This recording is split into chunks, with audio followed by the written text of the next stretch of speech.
Morning, Market Chameleons, and soon to appear. There he is, Dimitri Pargamonic, the King Chameleon. How you doing, Dima? Good morning, Will. How are you? Awesome. It's right at 9 o'clock. So you want to get started right away with Yeah, let's get started with the disclaimer. Good morning, everyone. Before we get started, keep in mind, Will and I, Market Chameleon, we're not registered investment advisors. We're not broker dealers. We're not telling you what to do. We're just sharing ideas. If you need professional help, call your broker. That's what they're there for, to help answer your questions and provide you with guidance. There's the disclaimer. Excellent. What are you seeing this morning? Share my screen. So take a look at the pre-market report, and we're talking a little bit earlier today.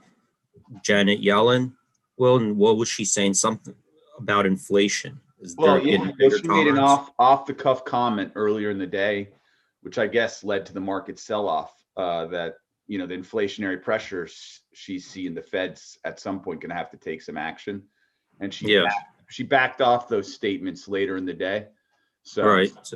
But anyone who's buying stuff out there, I see Chuck is on, and he's a builder.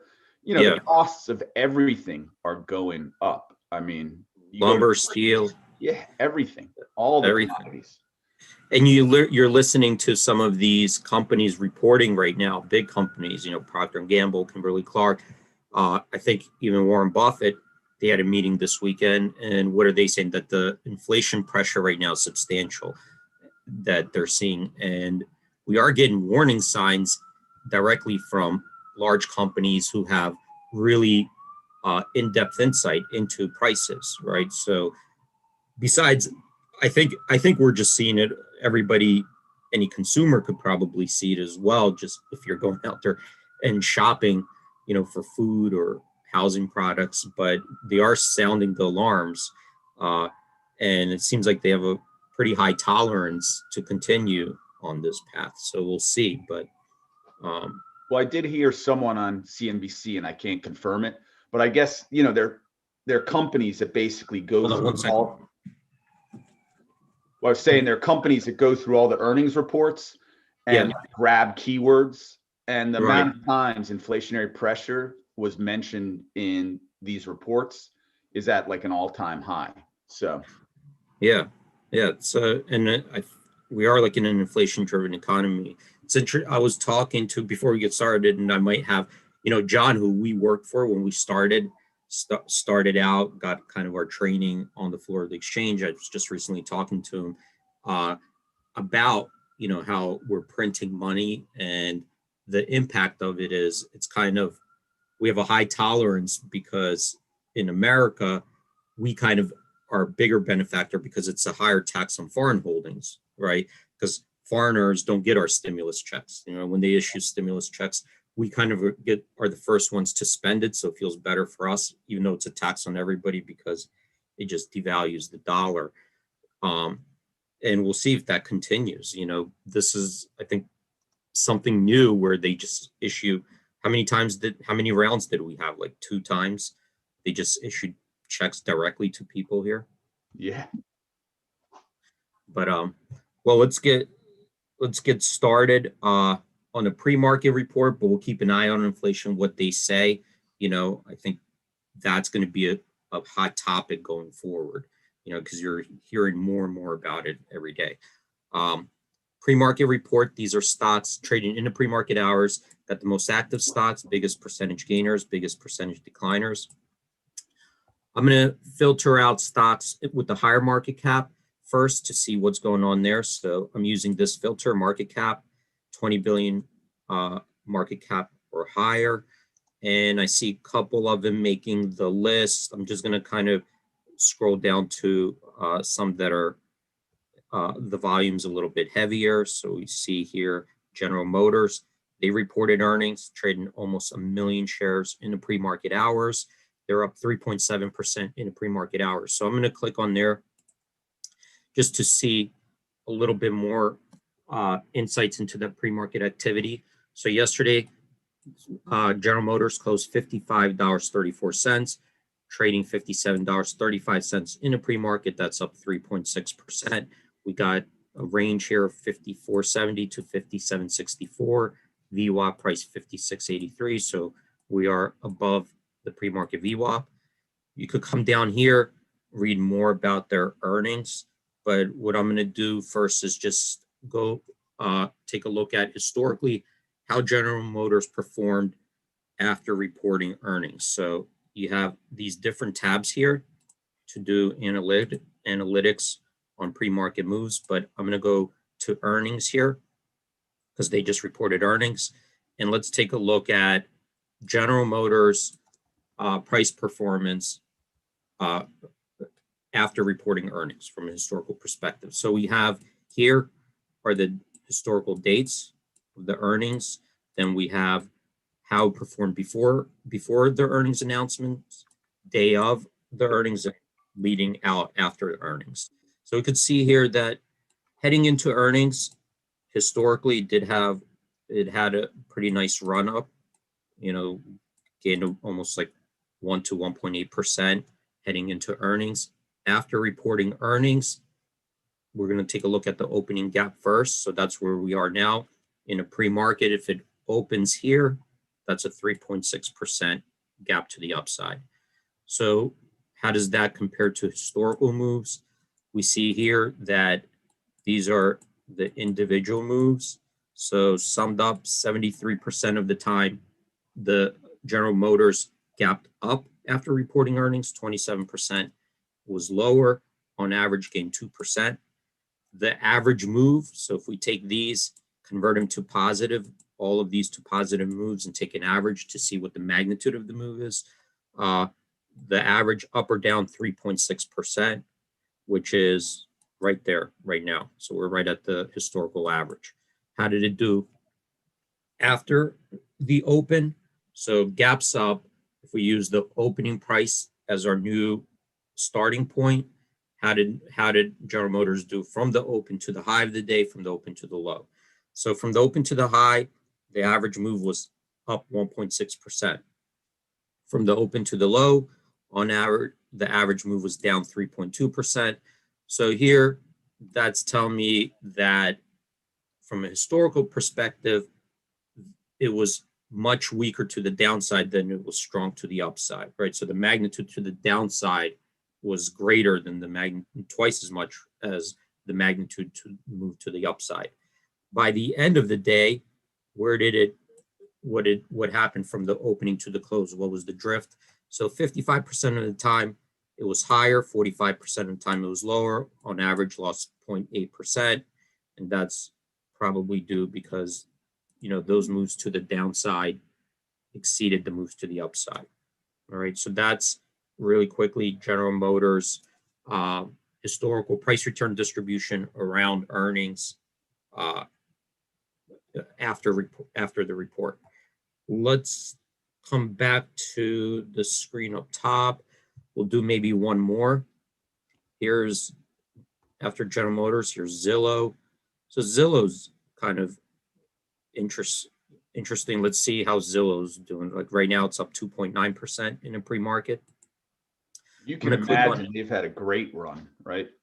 They must have, well, yeah, because the housing market is going crazy. I know my wife, she was talking to a realtor friend of hers, and he's a realtor in the suburbs here outside of Philadelphia. And he said that it is so crazy, the market, that the buyers are so stressed out. They go find a house, there's multiple bids. They put in these I forget what they're called, a conditional clause that if there's a multi-bid, they're going to go above the asking price by a certain amount to beat the competition. And some of them are going like way above, like $100,000 above asking prices. It's like a step-up clause, and they're missing out, and the realtors, they're also getting discouraged because you have these buyers and they can't, they're out there, they're willing to buy, they're willing to pay more than the asking price, and the competition is so fierce, they're missing out. That's what's going on right now. I don't know if it's everywhere, but that's stuff I'm hearing. It seems to be a bullish real estate market everywhere. And when people were sitting at home, a lot of people were daydreaming with Zillow, right? They're just like clicking around. It's like, And now, yeah, I mean, it's like real estate porn in a sense. yeah, I mean, it's like yeah, people dreaming about what they're gonna, look at and what houses, and it's led to buyers. I mean, 3 years ago, they were saying the millennials were never gonna move out of their cities. We're always gonna be renters. yeah. Now you have a mass of millennials who are moving out of the cities and moving all over the country. It's Yeah, it's kind of reverse. People were cautious. Now there's almost like a panic, right? It's a panic buy because you don't want to miss out. You feel like eventually you're just going to get priced out. If you could afford it today, just do it because the prices are running away from you. That's kind of like starting to kick into some of these markets, especially like maybe,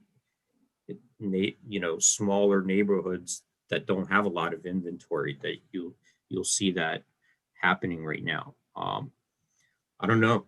actually Mike H, one of the chameleons on the chat, says the clause is actually an escalation clause. I guess you put into the contract. So it's like an escalation clause, right? If you think that if there's a lot of competition to buy a house and you don't want to miss out, and you're willing to pay the offer, but if you think that somebody's going to go above the offer, it's like an escalation clause saying, I'll go $5,000 above your best offer, as long as, I guess you have a limit, well, not imagine, I mean, it's basically a bidding war, right? That works through the contract. I'll go up 5,000 above every best offer until it reaches my max point, right? And there are other people, so it just keeps up, immediately goes to the maximum. Yeah. And right now, everybody that, at least in, who want properties are afraid of missing out, is becoming more commonplace. That's what the realtors are saying. If you want to make sure you're getting this place, try an escalation clause, because too many people are out there missing out on houses that they want. And like I said, even with the escalation clauses, people, the some other offers are even above that they're not getting. So let's see, Zillow up 2.9% in a pre-market hours. They did report earnings. I see they're actually not a lot of volume right now in the pre-market hours. So this is a chart, so you see not a lot of volume. You could kind of read about it, but let's just take a look at Zillow again from a historical perspective, what it tended to do after reporting earnings. So this is the last 12 quarters in Zillow. We see here, these are the dates. Heading into earnings, also looks like it had tended to have a nice run up into earnings, so it did pretty well historically going into the earnings. Let's see what it did day of. So Zillow, so after reporting earnings, we're going to take a look at the opening gap, which if we open here, it's going to be up 2.9%. Historically, 73% of the time open higher, 27% of the time open lower. On average, gain 3.4%. What is the magnitude of the move historically? So we're going to convert all these to positive moves. Take the average. We see the absolute average move is 12.5% in either direction. So here, today's would be more muted, right? 2.9%. So not as big as the average move. After the opening, what it tended to do, so we're going to take a look at, again, the starting point would be the opening price, not the previous day, but the opening price. What did it do from the open to the high and from the open to the low of the day? So from the open to the high, average move 6.6%. From the open to the low, on average, down 4.1%. From that perspective, looks like the magnitude of the move more biased towards the upside than downside. From the open to the close of the day, so that's the drift. We open, what did it do by the end of the day? 64% of the time it was higher, 36% of the time lower, for an average gain of 1.4%. Then, so again, that's Zillow, a historical return distribution of Zillow after reporting earnings. I know Zillow was also dipping their toes into the flipping market. Like they would actually buy the house from you. Yeah, it's exactly. Yeah, like Zillow, they're always coming up with something new. They try different things. I think so. That's one of the things about Zillow. They're innovative, right? I think that they also have some indexes. They keep track of different metrics. I think they have a sales force going out there talking to realtors. Um, and then, like you said, they're getting directly into buying these houses and flipping. I don't know if they're doing it, but I do remember them talking Yeah, about no, it. I think they were. I mean, they have an inventory of real estate, I think, on the books. But Okay, so anyways, they're actually going out there and buying real estate, and they, so as of a couple quarters ago, they were. I don't know if that's still a piece of their business. It's got to be. It's nice if they're holding inventory, right? But it's hard to and what find flips right now. That's for are they sure. flipping it or renting them out? What are They were flipping them. They had a group on the ground and they were doing it in certain test markets. So I don't know how much that is added to their, you know, bottom line? bottom line, but it was a business that they felt was a business that they could take advantage of. It is interesting. I mean, we have so many chameleons on the chat who have, interest. Obviously, everyone's an investor or trader who's on the chameleon, but Yeah. we had just for kicks was saying that he's in the market right now, trying to buy a house, and they can't even get a viewing of a property. Another chameleon said they just bought a house and they had an escalation clause and they had to go 35 grand over the ask price. And Oh, to get the yeah. I know you've been to Naples before, but Mike, who's on just about every day, the mayor from Naples, Florida, was saying in Naples, people are buying houses sight unseen Oh, really? from Wow. the north. I mean, It's like a that's like panic 2008, right? I mean, that's a crazy. panic buy. So, but this time it's a little bit different than 2000. I think in 2008, what we saw was a speculative bubble based on very loose uh, lending standards, right? So what people were just going in there buying real estate that it was very easy to finance. A lot of people were they when you're looking at a application to get a loan, I think you put down, this is my income. So whatever income you needed to get approved for that loan, just that's what people jotted down, and then they got the loan. And it was more like a speculation that I think right now what people are really feeling is that the dollar is going to, your purchasing power is going to be less going forward. Like people are going out there and saying, I don't want to keep my dollars in the bank for the next 5 years. I think that's what's starting to happen. And just like, if you get a sense of it's not just like you said, it's not just the housing prices. People are having trouble even getting a viewing. People are having trouble getting, who need work, getting a contractor to even come in there and give them an estimate. They're so busy. We ordered furniture, just to give you an example. We ordered outdoor furniture in January, and we wanted to make sure we're going to get it by the summer, right? My wife really liked this set, so we ordered it in January, and it's gotten delayed. Wait, so that's 6 months out to get it in June. 6 months. Yeah, and it's getting delayed, and my wife just happens to like this particular set. She doesn't want to set, so we're waiting for it. I don't even think we're going to get it this summer, but there, Get some bean bags, my friend, some bean bags. yeah, and it's not only in the manufacturing side, the delivery side. There's a shortage of drivers now. People are buying so much that there's not even enough drivers out there, to be able to even deliver everything that's going on. So yeah, and that's also a political debate. I mean, there's been mention that because of the unemployment insurance and the boost up, people who were unemployed at the start have just stayed unemployed because they're making almost as much or more just with their check that's showing up. So why go back to work? That's a debate. I don't know if that's necessarily the case, but yeah, well, could be definitely adding to the problem right now, because that is what you're hearing, and you're feeling it. If you're a consumer out there and you're buying it, you're going to feel, either delays or higher prices. So that's definitely going on. At least that's how, from my perspective. Well, actually, Goat from Texas, who is really active on the Discord and on many mornings on the chat, he's in the commercial real estate business, and he's saying even in the commercial, which I would thought would be under pressure still, but he's saying even commercial real estate, you have to basically be a pre-approved buyer. He refers to it as an LOI. Correct me if I'm wrong, Goat.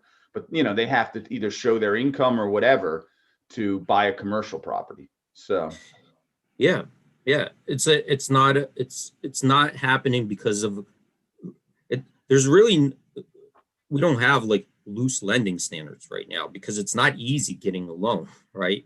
If you're going out there, it's not super hard, but it's not what it was in 2008. Well, you have to have the down payment, and you have to have the income source to pay your mortgage. That's basically, I mean, they're checking. Yeah, they're checking, if you qualify, they're checking hard. If you have the income, if you could afford it, so a lot of this it's being driven. I think people are just not comfortable sitting on their cash in the bank. Yeah, it's really interesting. Yeah, look, so I'm going to come down here really quickly and see how the stocks have been performing the last 2 weeks. So up here, this is today's pre-market movers, right? So we were looking at today's pre-market movers. We kind of analyzed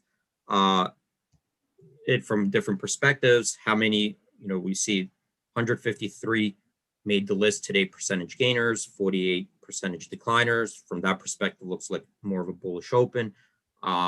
We took a look at a couple stocks and look at it from a historical perspective. So let's take a look at in the last 20 days, what's been going on to pre-market movers after the open, right? So this is today's. Let's take a look at a historical perspective.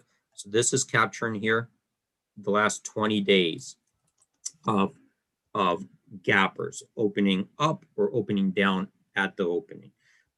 So you have two reports here, gap up and gap down. Okay, the gap up report, I'm going to start there. Here this is the data table of the individual stocks. So we got 2,184 observations in the table below. These are the summary statistics up here for that table, and we have some filters. So to start out with, what happened to the stocks that gapped up in the morning in the last 20 days? So the stock gapped up. The question is, did they add to the gains, or did they retreat, from that opening price? That's the first question we want to answer. So here we divided it up into two segments. One is, what did the stock do from the opening price to 10 a.m.? Because that first half hour or first hour is one of the busiest. So you're going to see a lot of order flow coming in the very beginning, and then a lot at the very end of the day. All right, the middle of the day is usually slower. So by 10 a.m., stocks that gapped up in the morning, 45% were higher from the opening price, 54% were lower, on average, break even. At the by the close of the day, same thing, 45% were higher, 54% were lower, on average, lost a half a percent. So you could see here those stocks that gapped up, more often than not, did not tend to add to those gains, but on average retreated from that opening price. So we could come down here and I'll show you. Here we could see these are the symbols, the dates. These are the symbols, the name. This is the opening price, QID. If it opened up 1.5%, 2373. By 10 a.m., it was 2422. So you could see from the opening price to 10 a.m., it gained 2.1%. What about by the end of the day? It closed at 2421. So if we compare it to the opening price, added 2%. So that's, that's where these summary statistics are coming from. I'm going to take out the ETFs. Let's just look at common stocks. So I'm taking out the ETFs, common stock. So This is only looking at individual stocks without ETFs. We could see here very similar, 44% up, 55% down by 10 a.m. By the end of the day, 44% were higher from the opening price, 56% lower for an average loss of 0.6%. So very similar to these stats. What if we added S&P 500 stocks? So I'm going to keep filtering these out. What if we just looked at S&P 500 stocks? So in the S&P 500, they did a little bit better. So stocks in the S&P 500 that opened higher from the opening price to 10 a.m., 49% of them were higher, 50% were lower, which is, it's still about 50-50, but it's better than our, overall benchmark up here. By the end of the day, 47% of them were higher from the opening price, 53% were lower for about a break even. Again, that's still, it's less than 50-50, but it's better than our control group up here, overall benchmark. Let's take a look at S&P 500 stocks that open higher and they reported earnings. So these are stocks moving higher on earnings. What did they tend to do? Because that's what we had up. That's what we looked at, General Motors and Zillow. So had earnings. Okay, so here, half of them, so we had 46 observations like that. See here below. Half of them were higher by 10 a.m., half of them were lower. But by the end of the day, only 41% of those continued higher from the opening price, 59% were lower for an average loss of 0.8%. So this is saying even in the S&P 500 stocks, you would assume that they had good earnings because they're up in the morning, but from that opening price, they tended to retreat more often than continue higher for an average loss of 0.8%. So let me just take a look here. This is our group. Let's just do it by, I'm gonna use this sort. Oh, hold on. Let's use this sort for some reason. Okay, there we go. It was a little bit slow. So Apple, I just sorted it by highest market cap. We could see here gapped up 2.2% in the morning after reporting earnings, opened 136.54. By 10 a.m., it was 134.05. So that was down 1.8% from the opening price. By the close, it closed at 133.48.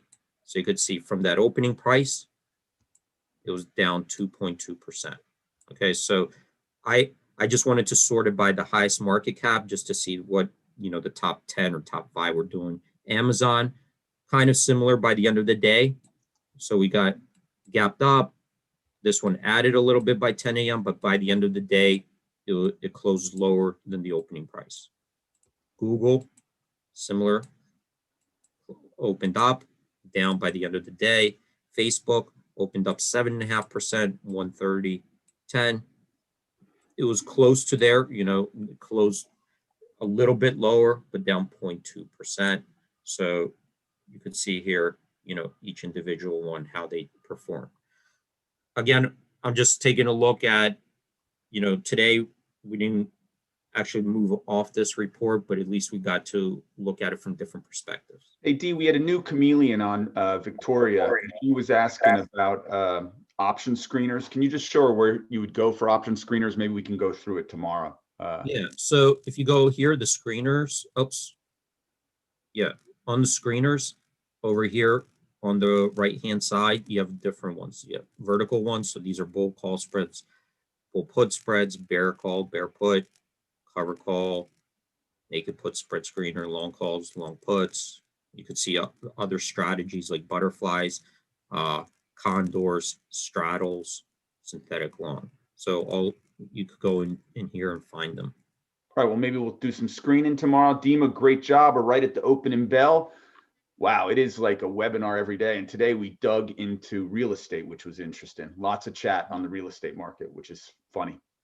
All right. Well, thanks everyone for joining. Stay safe out there. Hope you have a great trading day and hope to see you guys tomorrow.